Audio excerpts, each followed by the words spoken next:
বন্ধুগণ, বেলা শেষ, দিনও শেষ, ওই সূর্য ডুবে গেছে। এ বাংলাদেশে এটা আর হবে না। এটা আমরা হতে দেব না ইনশাআল্লাহ।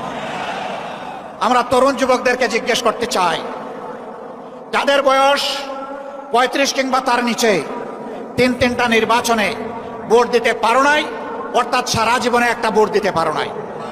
আগামীতে তোমাদের ভোট নিয়ে কেউ ছিনিমিনি খেলুক, কেউ চুরি করুক, কেউ তোমাদের ভোট হাইজ্যাক করুক, তোমরা কি তা বরদাস্ত করবে?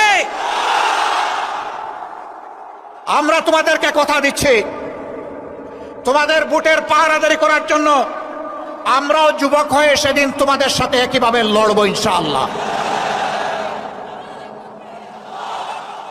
এখন থেকে আমরা সারা দেশে জনগণের ব্যাপক ভালোবাসা দেখতে পাচ্ছি।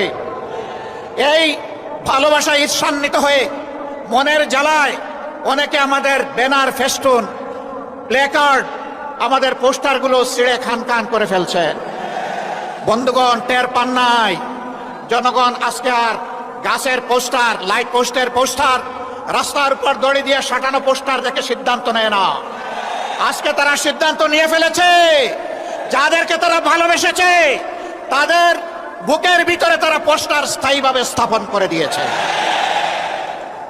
রাস্তার পোস্টার ছিঁড়তে পারবা, বুকের পোস্টার ছিঁড়তে পারবা না। অতএব ওই পোস্টার ছিঁড়াছিঁড়ি করে কোনো লাভ নেই।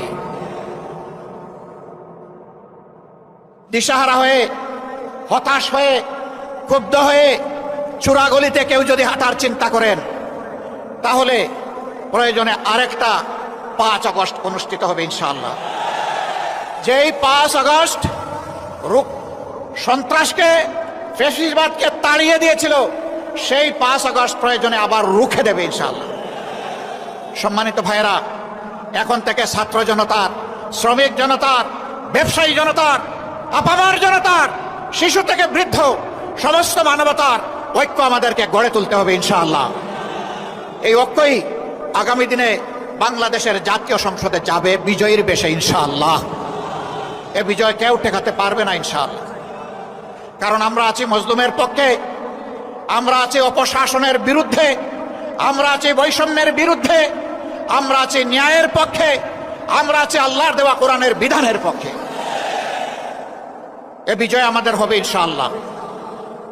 সম্মানিত ভাইয়েরা, কেউ কেউ জাতির মধ্যে হিংসা সৃষ্টি করে জাতিকে বিভিন্নভাবে বিভক্ত করতে চান।